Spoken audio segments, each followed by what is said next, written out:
Student, welcome to मीनाताईचा class. तर आज आपण शिकूया द अर्थ आणि लिव्हिंग वर्ल्ड. आपण सेकंड लेसन मध्ये शिकलो होतो द मोशन ऑफ दी अर्थ आणि आज आपण शिकणार आहोत अर्थ आणि त्याच्यावरती राहणारी जीव सृष्टी. तर सगळ्यात आधी आपण सुरुवात करूया डायग्रामला. डायग्राम मध्ये तुम्हाला इकडे बघा, डायग्राम मध्ये दिसत आहे की अर्थ आहे. अर्थ त्याने कसा डायग्राम दिला आहे आणि त्याच्यामध्ये त्यांनी 3 असे आपल्याला पार्ट्स डिवाइड करून दाखवलंय. तर जो वरचा भाग आहे त्याला ऍटमॉस्फिअर म्हणतात, म्हणजे वातावरण. त्याच्या खाली आहे वातावरण म्हणजे आकाशापासून जमिनीपर्यंत. नेक्स्ट आहे हायड्रोस्फिअर. हायड्रोस्फिअर म्हणजे जलावरण म्हणजे पाणी. पृथ्वीवरती आपल्याला 2/3 भाग हा पाण्याने व्यापला आहे आणि 1/3 भाग आहे तो जमीन आहे. आणि ह्या जलावरणाच्याही खाली, पाण्याच्याही खाली लिथोस्फिअरचा भाग पृथ्वीचा दाखवलेला आहे. आपण ह्याची पुढे स्टडी करणार आहोत. तर चला आपण स्टार्ट करूया. Where do we get water from? तुम्हाला पाणी कुठून मिळते? तर पाणी आपल्याला नदी, तलाव आणि विहिरीपासून आणि काही वेळेला आपल्याला पावसापासून मिळते. Where do we lay the foundation of building? म्हणजे आपण जी इमारत आहे, आपले जे घर आहे ते कोणत्या आधारावर बांधलेले आहे, किंवा जी आपण बिल्डिंग मध्ये राहतो तर ती कशावर उभी आहे? तर ऑब्विसली त्याचं उत्तर आहे लँड किंवा जमीन.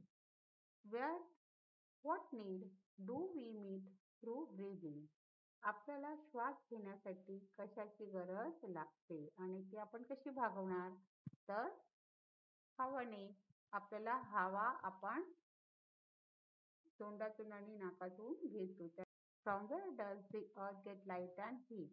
पृथ्वीला प्रकाश आणि ऊर्जा, उष्णता ही कुठून मिळते? तर सूर्यापासून. तुम्हाला फिल इन द ब्लँक्स किंवा ट्रू ऑर फॉल्स मध्ये हा प्रश्न विचारू शकतात. नेक्स्ट आहे on the surface of the earth we find land in some places and water in others. The earth is surrounded by the atmosphere. There are living things on land, in water and in the air. The sun is the cause of many natural processes on the earth. Water, land and air constitute envelope of the earth, namely the hydrosphere, lithosphere and atmosphere. The biosphere spread in all the other 3 spheres.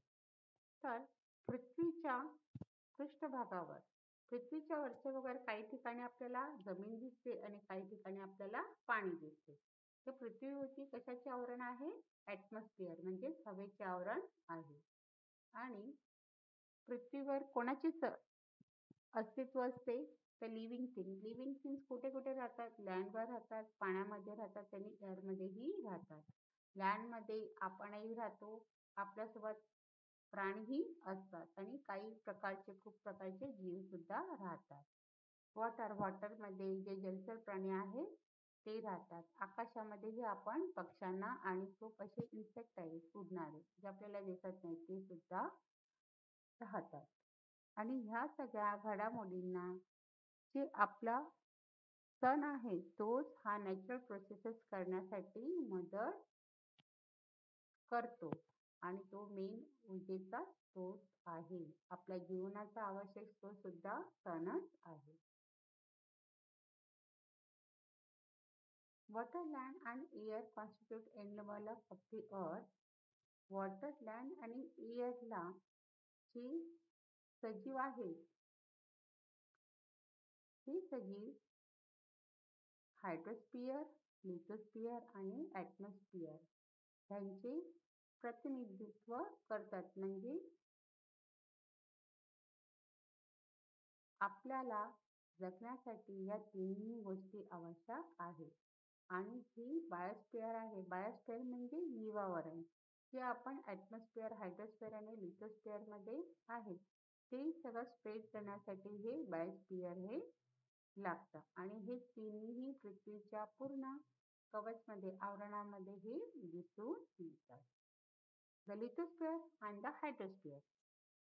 आता lithosphere आणि हायड्रोस्फिअर बद्दल आपण माहिती घेणार आहोत. The earth crust is hard. आपल्या पृथ्वीचं कवच आहे ते खूपच हार्ड अशा आवरणाने बनलं आहे.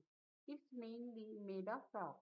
म्हणजे हे कशाने बनलं आहे तर खडकाने किंवा दगडाने हे बनलेलं आहे. When we travel in hilly regions, we see layer of the soil and rock along road cuts. जेव्हा आपण ट्रॅव्हल करतो ट्रेनमधून किंवा बसमधून प्रवास करतो, तेव्हा आपण डोंगराळ भागातून जात असताना डोंगराळ भागातून आपल्याला जमिनीची किंवा दगडांचे असे लेयर बघतो, एकावर एक असे थर बघतो. We see grassy expanses of land in some places and only sand in others. काही ठिकाणी आपण गवताळ जमीन बघतो आणि काही ठिकाणी आपल्याला ओसाड अशी वाळवंटासारखी जमीन दिसते. The land is covered with crops in some places. काही ठिकाणी आपल्याला शेतीवाली जमीन दिसते किंवा शेती दिसतात. पिकांची आपल्याला जमीन दिसते. तर काही ठिकाणी फक्त आपल्याला जंगल दिसतात. The land is covered with crops in some places and with forest in others. Sometimes we get to see the deeper layer of soil into which tree roots spread. तर काही ठिकाणी आपल्याला झाडांच्या मुळांनी भरलेले जे मातीचे थर असतात तेही आपल्याला दुभंगताना माती फोडून जाऊन ती मुळे खालवर रुतलेली बघायला मिळतात. At others, we see rocks split apart by the tree roots. कधी कधी आपल्याला काही झाडं अशी दिसतात की जी दोन दगडालाही भेदून आतमध्ये मुळे त्यांची रुतलेली दिसतात आणि ती झाडं आहेत ती खडकांवरच उभी राहून वाढलेली आपण बघतो. There are gentle mountain slopes as well as sheer cliffs of rock. काही ठिकाणी आपल्याला डोंगरांचे उतार बघायला मिळतात तर काही ठिकाणी आपल्याला दगडांचे जे उंच डोंगर असतात रॉक खडकांचे त्यांचे आपल्याला सुळके किंवा असे पॉइंट बघायला मिळतात. All these land features are a part of the earth lithosphere. हा सगळा जमिनीचा जो भाग आहे याचे फीचर्स आहेत ते आपल्या पृथ्वीचा लिथोस्फिअरचाच एक पार्ट आहे. Much of the earth's surface is occupied by water. पृथ्वीचा बराचसा भाग हा पाण्याने व्यापलेला आहे. The lithosphere extends under this water too. म्हणजे लिथोस्फिअर आहे तो पाण्याच्या खाली सुद्धा त्याने एक्सटेंड केला आहे म्हणजे त्याने व्यापून टाकले आपला तेवढा भाग सुद्धा. About a third of the surface of the earth consists of land. पृथ्वीचा 1/3 भाग आहे तो जमिनीने व्यापलेला आहे. A vast continuous stretch of land is called a continent. आणि हा स्ट्रेचेबल मोठ्या कंटिन्युअस भागाला आहे त्याला कंटिनेंट म्हणजेच खंड असे म्हणतात. The land on earth is divided into 7 continents. आपली पृथ्वी ही 7 कंटिनेंट मध्ये डिवाइड झाली आहे. ते आहेत Asia, Europe, Africa, north America, south America, Antarctica आणि ऑस्ट्रेलिया. तर हे 7 त्यांचे खंड आहेत. त्याच्यामधला Asia is the largest continent. Asia सगळ्यात मोठा कंटिनेंट आहे आणि Australia is the smallest continent आहे. The land is not even in all places. तुम्हाला fill in the blanks मध्ये किंवा आन्सर इन वन वर्ड मध्ये हा क्वेश्चन विचारू शकतात की स्मॉलेस्ट कंटिनेंट कोणता आहे आणि लार्जेस्ट कंटिनेंट कोणता आहे. तर the land is not even in all places. जमीन सगळीकडे एकसारखीही नसते. The uneven gives different shapes to the land in different places. They are called landforms. In the pictures above, you can see some landforms like the plain, hill, mountains, etc. आपल्याला various लँडफॉर्मचा जो diagram दाखवला आहे ना आपण आता ते एकदा बघूया. आधी बघा सगळ्यात अगोदर तुम्हाला दाखवली रिव्हर नदी. नदीच्या बाजूला प्लेन आहे म्हणजेच मैदानी भाग आहे. त्याच्यावर थोडासा उंच आहे तर त्याला हिलॉक म्हणतात म्हणजे टेकडी. टेकडीपेक्षा मोठा असतो तो हिल म्हणजे डोंगर असतो. काही ठिकाणी डोंगरातून जाताना बघा रस्ता पण दाखवलेला आहे. आणि दोन डोंगराच्या मध्ये एक पास दाखवला आहे. पास म्हणजेच खिंड. खिंड हा शब्द तुम्ही नवीन ऐकला असेल. तर खिंड ही तुम्हाला माहित नसेल तर तुमच्या नॉलेजसाठी मी एक एक्झाम्पल देते की आपण हा अक्षय कुमारचा एक मूवी बघितला होता, रावडी राठोड. त्यामध्ये त्या पिक्चरच्या शेवटी हाच हा पास आहे, ती खिंड आहे. तो सीन त्याच्यामध्ये दाखवला गेला आहे. तर तुम्ही एकदा परत नीट बघू शकता. पास म्हणजे दोन डोंगरांच्या मध्ये जाणारा नॅरो असा रस्ता. काही हे हिल असतात ते डोंगरांपेक्षा उंच असतात. त्यांना माउंटन असे म्हणतात. हे कसे असतात? पॉइंटेड. आपल्याला एक डायग्राम अजून यांनी दाखवला आहे इकडे. तर तो आहे आपली अर्थ आहे. मध्ये 2/3 भाग हा वॉटरचा आहे आणि 1/3 पार्ट आहे तो लँडचा दाखवलेला आहे. म्हणजेच आपल्या लँडपेक्षा वॉटर हे जास्त आहे पृथ्वीवर. 2/3 of the earth's surface is covered with water. 2/3 किंवा 2/3 भाग आहे पृथ्वीचा, तो पाण्याने कव्हर्ड झालेला आहे. Most of this water in the ocean. त्यापैकी खूपसे पाणी हे महासागरामध्ये म्हणजे ओशन मध्ये आहे. Ocean water is salty. समुद्राचे पाणी हे खारट असते. देअर आर 5 ओशन्स, नेमली आपल्याकडे 5 महासागर आहेत. ते Atlantic, the Atlantic, Pacific, Arctic, the Southern ocean and Indian ocean.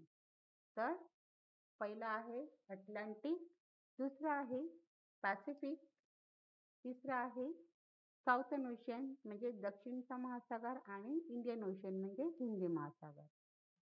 The land along the margin of an ocean is called the coastal region. समुद्राच्या किंवा ओशनच्या किनारा भागाला कोस्टल रिजन असे म्हणतात. Water bodies of different shapes and sizes are formed along the coast. For example, sea, bay, strait, gulf, creek, etc. These water bodies are part of the ocean. तर किनाऱ्यावर, सागर किनाऱ्यावर different shapes आणि size मध्ये water bodies तयार होत असतात. जसे की समुद्र आहे, दुसरं आपल्या जवळचा जसं फॉर एक्झाम्पल अरबी समुद्र आहे. खाडी, बे म्हणजे खाडी, खाडी म्हणजेच बंगालची खाडी, बे ऑफ बेंगॉल. नंतर आहे गल्फ. गल्फ म्हणजे आखात असतं. गल्फ ऑफ मेक्सिको, मेक्सिकोचे आखात. अ लार्ज एरिया. गल्फ म्हणजे a large area, a large area of sea. नंतर आहे स्ट्रेट. स्ट्रेट म्हणजे एक नॅरो पीस ऑफ सी आहे, म्हणजे समुद्रधुनी त्याला म्हणतात. आणि क्रीक. क्रीक म्हणजे छोटीशी नदी असते किंवा खाडी याला आपण म्हणू शकतो. ही वॉटर बॉडीज आहेत ते ओशनचे सगळे पार्ट्स आहेत. Reeds, brooks, streams join each other to form rivers.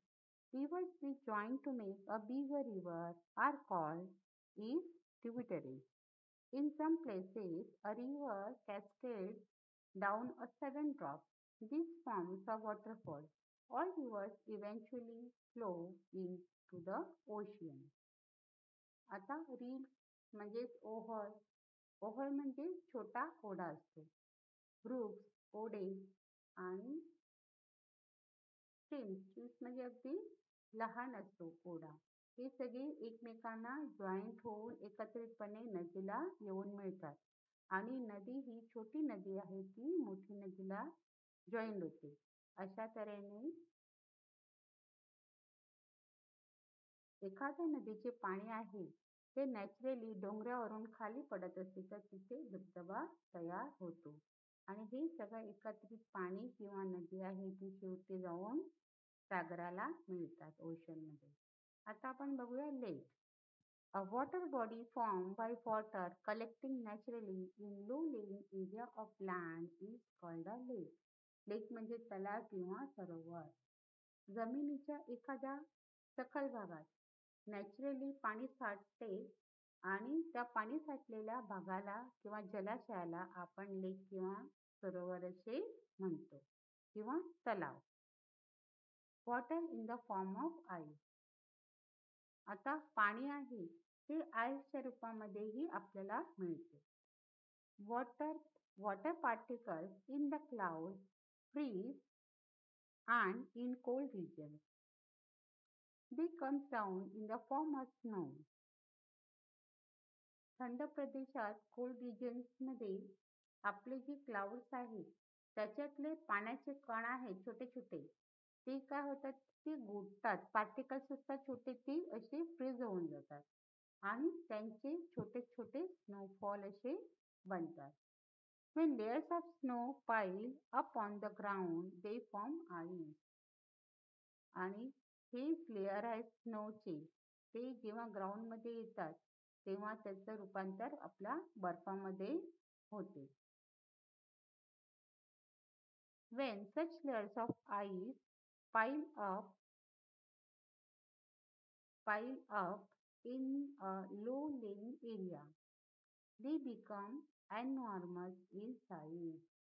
असे बर्फाचे थर आहेत ते एकावर एक साचत गेले की त्यांचा जो साईज आहे तो खूप मोठा होतो आणि मग ते जमिनीच्या उतारावरून ते तर अतिशय स्लो मोशनमध्ये खाली सरकतात आणि त्यांची एक नदी तयार होते.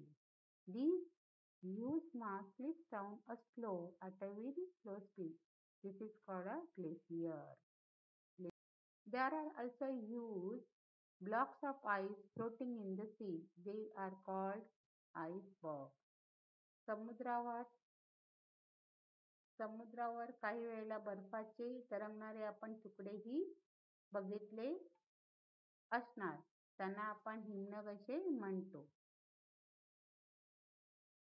Ground water.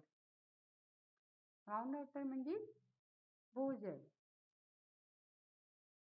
Besides these water bodies on the earth's surface, there is a lot of water stored in the underground